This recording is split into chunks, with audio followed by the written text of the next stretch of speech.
Welcome back to the Maritime CEO Seafarer Leader series powered by Ocean Technologies Group. For the next 5 weeks, we'll be bringing you a mini-series focused exclusively on seafarers, sponsored by our friends at Wallam Group. The crew change crisis has seen the International Transport Workers Federation and the International Maritime Employers Council working very closely together, both behind the scenes and in public, trying to resolve the issue.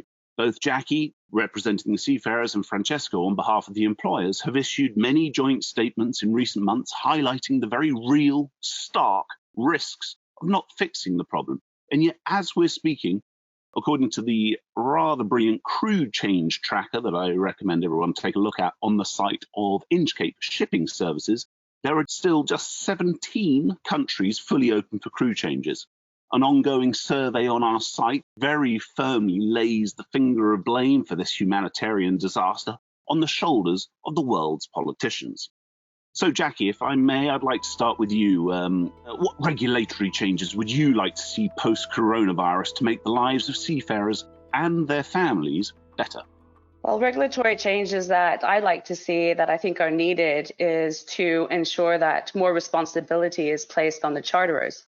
Yes, we have been working very closely with the employers, with IMEC and with IMAJ through what they're called the Joint Negotiating Team or Group. And they have stepped up to their responsibilities, but at the same time, you're having charterers in the background who are not taking their responsibilities because they don't have any direct responsibilities to the seafarers. So I'd like to see changes that would make them more responsible so that we also had an extra level of pressure towards the governments. Another regulatory change I'd like to see is to make sure that after this pandemic that we identify seafarers as key workers and that exemptions are made for them so that they can easily be transported to and from the vessels. Francesco, I guess you agree with some of that. Are there other things you'd like to add? Other things you'd like to change? Thanks, Sam. Absolutely. Ultimately, what this is a travel crisis as far as our sector is concerned, which has turned into a humanitarian crisis. As Jackie was saying, we've tried hard. It's been 4, perhaps almost 5 long months of trying every corner, writing to every potential powers that be out there. The reality is that one of the biggest frustrations remain that of charterers not taking ownership of what it takes to get their cargo delivered. And we've gone to extremes whereby some of the charterers are demanding adherence to matrices when they know fine well it is impossible for our members actually, to replace the crew and adhere to those matrices.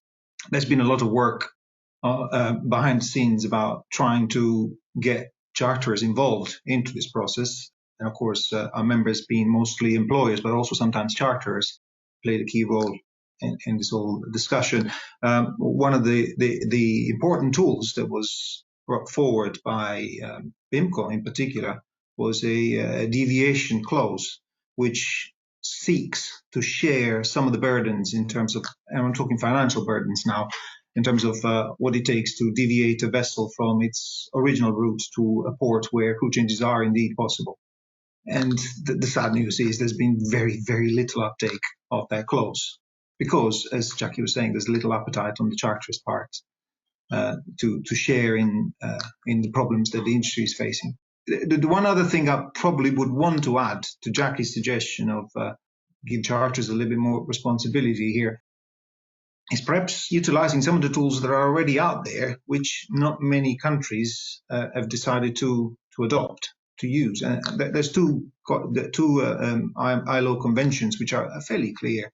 That's Convention 108, which was established as far back as 1958, and then Convention 185, which sort of replaced it in 2017, which would give seafarers access to shore leave and access to transfer to airports and repatriation without the biggest obstacle we currently face now is visas. If more countries had ratified those conventions and were applying them, one of the biggest current obstacles, i.e. access to cross-border travel without visa, would have been overcome already. And they would basically be enjoying what I would define some sort of key worker status. So the solution is out there. The fact that only 35 countries out of the roughly 200 adopted that convention sort of tells you where we are and where the issues are. Okay, well, that neatly brings me into my next question. This is shipping. You're talking about conventions that have been around for years and years and years, and not many people adopt them. So, your dream list of regulation changes. How likely is it that these changes might get enacted? Do you want to take that one, Jackie, first?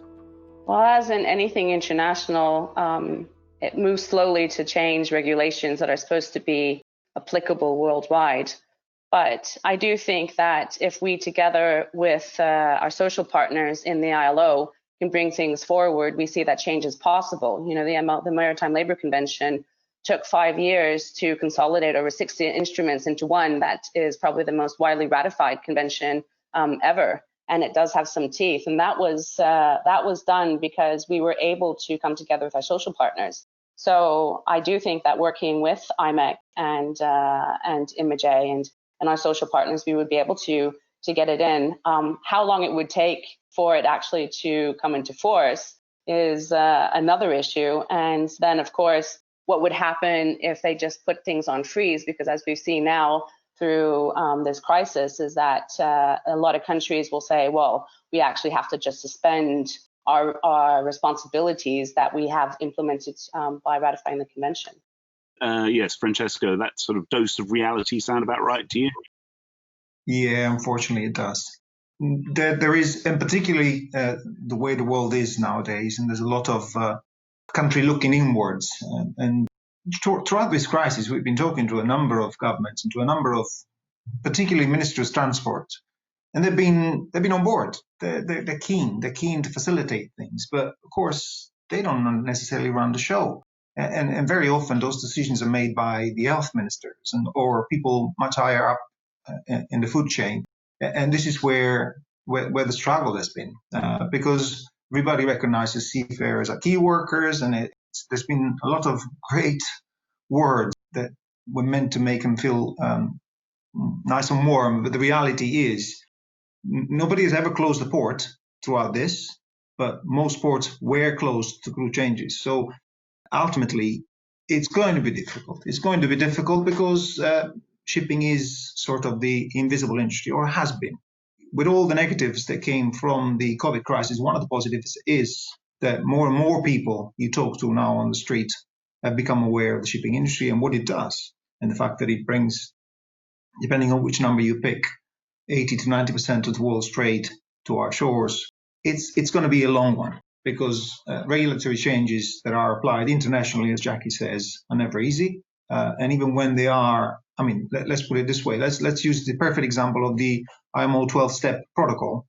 Well, the IMO's recommended it, and the IMO Secretary General is having bilateral meetings with all sorts of countries. But at the end of the day, the decision remains with the member states, and the member states are doing what the member states want to do. And until that hurts, are going to continue to do that. I'm not particularly optimistic that there's going to be a quick change, but if we work together, I'm certain that we will get there.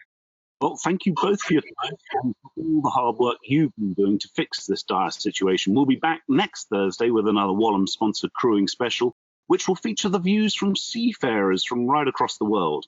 In the meantime, do check out our dedicated Seafarers page on Splash, and everyone, stay sane and sanitized.